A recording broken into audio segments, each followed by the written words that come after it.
तो अब हम लोग क्या करेंगे, इस पूरे HTML को कोड को एक फॉर्म में डालकर हमें इसे क्या करेंगे, थाइमलिप के कोड में कन्वर्ट करेंगे।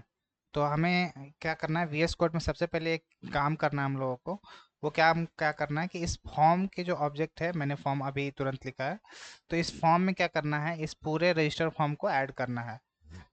तो पहले मैं क्या करता हूँ, इस रजिस्टर फॉर्म जो मैंने कमेंट किया है वहाँ पे मैं एक फॉर्म लेता हूँ। इस फॉर्म के अंदर मैं क्या करूँगा, इस हेडर से लेकर, और मैं क्या करूँगा, इस फॉर्म को सिंपली यहाँ से कट करके ये जो हमारा एच है इसके अंदर इस फॉर्म को मैं ऐड कर दूंगा। तो इसके अंदर हमने फॉर्म को ऐड कर दिया, और ठीक उसी तरीके से हमको लॉगिन को भी फॉर्म के अंदर ऐड कर देना है। तो ये फॉर्म, इसके अंदर एक लॉगिन फॉर्म भी रखेंगे हम लोग। इस फॉर्म में हम लोग क्या करेंगे, इस लॉगिन फॉर्म को डाल देंगे। क्योंकि हमारा दो फॉर्म है तो इस दो फॉर्म को हम लोग ऐड करेंगे। फिर से मैं इसे कंट्रोल A करके कंट्रोल C करके और वापस इसमें पेस्ट करता हूँ। अब हमें क्या करना है, इसे HTML के कोड को हमें थाइमलिप के कोड में कन्वर्ट करना है। तो गूगल पे आपको जाना है। गूगल पे जाने के बाद थाइमलिप, थाइमलिप थाइमलिप आपको सिंपली सर्च करना है। थाइमलिप सर्च करने पे आपको ये इस पे क्लिक करके आपको इसका URL कॉपी कर लेना है। ये URL कॉपी करने के बाद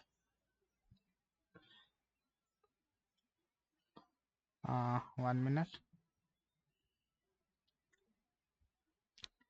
यहाँ पे आपको टाइप करना है XLMNSTH और इस URL को आपको पेस्ट कर देना है। तो ये जो हमारा कोड रहेगा वो थाइमलिप का कोड में कन्वर्ट हो चुका है। और साथ ही साथ अब हमें क्या करना है, इस ये जो हमारा यूजर DTO है इसमें जो भी हमने फील्ड ली है वो हमें यहाँ पे TH फील्ड की हेल्प से हम लोग क्या करेंगे, यहाँ पे कन्वर्ट करेंगे। तो हमें थाइमलिप के कोड में बदलने के लिए हमारे जो भी इनपुट है यहाँ पे TH फील्ड का इस्तेमाल करेंगे। उस TH फील्ड का इस्तेमाल करेंगे तो वो जो हमारा थाइमलिप का कोड है वो फॉर्म ऑब्जेक्ट के रूप में कन्वर्ट हो जाएगा। तो हम लोग शुरू करते हैं। अभी क्या करना है हम लोगों को, हमारा जो यूजर फॉर्म में जो भी डेटा है उसे चेक कर लेना है कि हमारा क्या क्या फॉर्म है।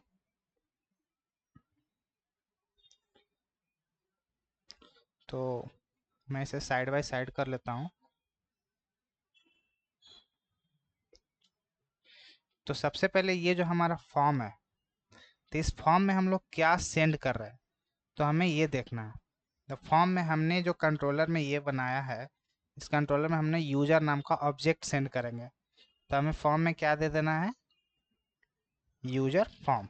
तो यहाँ पे याद लिखना है, इस रजिस्ट्रेशन फॉर्म में TH ऑब्जेक्ट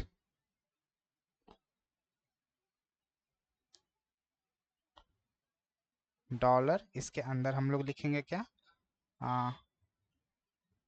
डबल कोट्स के अंदर डॉलर, और इसके अंदर हम लोग लिखेंगे क्या, ये जो हमने यूजर का ऑब्जेक्ट का नाम दिया है इस यूजर को पास कर देंगे। और ये जो हमारा मेथड रहेगा ये हमारा पोस्ट टाइप का रहेगा। अभी हम लोग पोस्ट टाइप का कोई मेथड बनाया नहीं, क्योंकि सिंपली मैं पहले यूजर को एक फॉर्म भेजूंगा।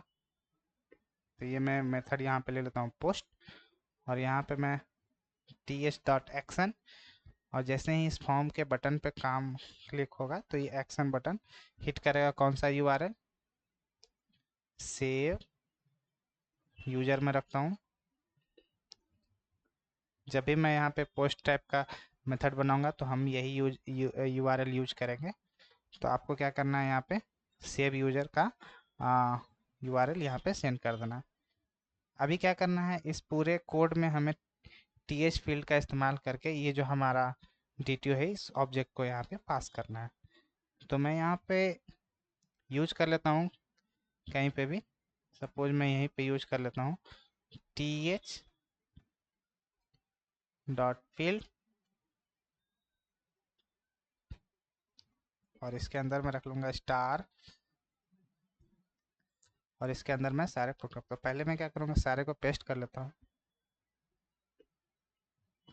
यहाँ पे भी मैं पेस्ट कर लेता हूँ, यहाँ पे भी, और यहाँ पे भी मैं पेस्ट कर लेता हूँ। इस कंट्री में मैं यहाँ रख लेता हूँ। ठीक इसी तरीके से मैं स्टेट में भी रख लेता हूँ। ये स्टेट का हो गया, कंट्री का हमने मिस कर दिया था तो यहाँ इसमें रख लिया हूँ। अब हमें क्या करना है, एक एक करके सारे फील्ड्स में ये सारे डेटा इंसर्ट करना है। तो मैं इस यूज़र नेम को, आपको ये ध्यान रखना है कि जो भी आप वेरिएबल का नाम रखें टीएच फील्ड में वही आपको नाम यहाँ पे एंटर करना है। मैं सिंपली कॉपी पेस्ट करूँगा, इससे भी control C control V. User email है हमारा। अगला जो हमारा है वो क्या है, मोबाइल है, यानी यहाँ पे मैंने यूज़र फ़ोन लिया है तो यहाँ पे भी हमें यूज़र फ़ोन ही रखना होगा। उसके बाद हमें क्या करना है, कंट्री रखना है। यहाँ पे कंट्री को मैं रखूँगा स्टेट। तीसरा हमारा है सिटी। ठीक इसी तरीके से हम लोग लॉगिन डीटीओ को भी सेंड करेंगे। इसे मैं इधर रख लेता हूँ। हमारा जो लॉगिन फॉर्म है, इसे हम लोगों, इस फॉर्म को हम लोगों ने क्या किया था, टी एच एंड @ और इसका मैं यूआरएल रख लेता हूँ login/login टी एच ऑब्जेक्ट, और इस ऑब्जेक्ट का मैं नाम दिया था कंट्रोलर में लॉगिन फॉर्म। तो यहाँ पे मैं टाइप करूँगा क्या, लॉगिन फॉर्म।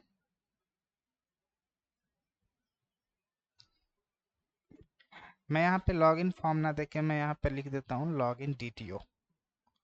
आप यहाँ पे चेंज कर लेना, जो आपने लॉगिन फॉर्म लिखा था वहाँ पे मैं डीटीओ लिख रहा हूँ। यहाँ पे भी मैं फॉर्म ना लिख करके डीटीओ लिखूंगा, क्योंकि ये डीटीओ ऑब्जेक्ट के रूप में सेंड हो रहा है तो मैं डीटीओ रख रहा हूँ। आप कोई सा भी नाम रख सकते हो, आपको कोई दिक्कत नहीं होगी, बट मैं डीटीओ रख रहा हूँ। और ये जो हमारा मेथड रहेगा वो पोस्ट टाइप का रहेगा, और इसके अंदर जो लॉगिन डीटीओ के अंदर जो फील्ड है वो हमें यहाँ पे टाइप कर लेना है। तो सिंपली मैं क्या करता हूँ, यहाँ से कॉपी कर लेता हूँ टीएच फील्ड का जो ऑब्जेक्ट है।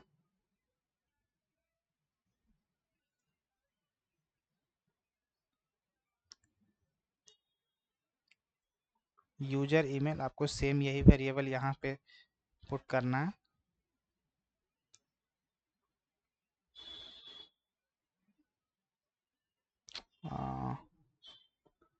किधर चला गया, लॉगिन लॉगिन पोस्ट टीएच। मैं नहीं चाहता हूँ कि कोई एरर आए, मैं सिंपली कॉपी पेस्ट करूँगा टीएच डॉट फील्ड। इस फॉर्म के इनपुट में मैं रखूँगा सिटी, हटा के मैं यहाँ पे लिखूँगा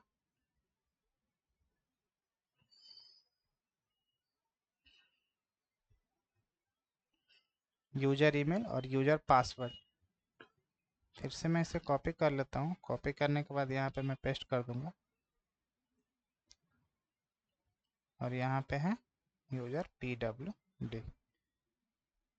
तो हमने यूजर का जो थाइमलिप का कोड था वो कम्प्लीटली कन्वर्ट कर लिया। अब हमें क्या करना है, इसे चेक कर लेना है। एक बार मैं चेक कर लेता हूँ कि हमने जो यहाँ पे ये जो लाइन लिखी है वो सही लिखी है कि नहीं। XMLNS:/TH okay. मैं रन करके चेक करता हूँ, कोई एरर आएगी तो मैं उसे रिजॉल्व करने की कोशिश करूँगा। Right click, run as spring boot application.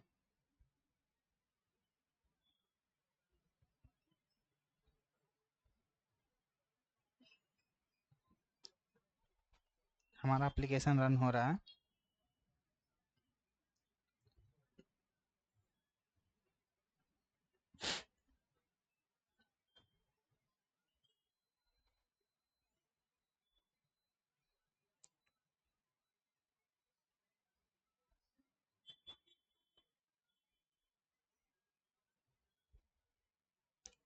हमारा एप्लीकेशन 8080 पोर्ट पे रन हो चुका है। हमें क्या करना है, ब्राउज़र ओपन करना है और हमें चेक करना है कि हमारा यूजर फॉर्म सक्सेसफुली काम कर रहा है कि नहीं कर रहा है।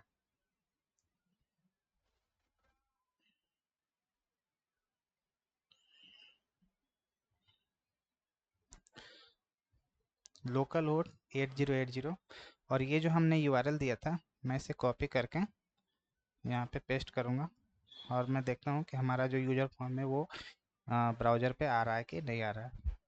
तो ये लोड ले रही है।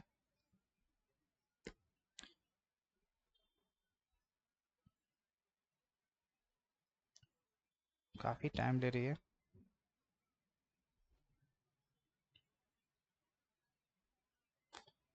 तो यहाँ पे हमारा जो थाइमलिप का कोड था यहाँ कम्प्लीटली यूजर को एक फॉर्म हम लोगों ने सेंड कर दिया है। अब हमें क्या करना है, ये जो अब हमें क्या करना है, इस कंट्री, स्टेट और सिटी में इन तीनों पे काम करना है। इन तीनों पे काम मैं इसलिए करूँगा क्योंकि ये जो हमारा कंट्री है ये हमारे डेटाबेस से सारे कंट्रीज आएंगे और states based on country selection state को सिलेक्ट करेगा, तो इसके सिलेक्शन के आधार पे ही ये सिटी सिलेक्ट करेगा।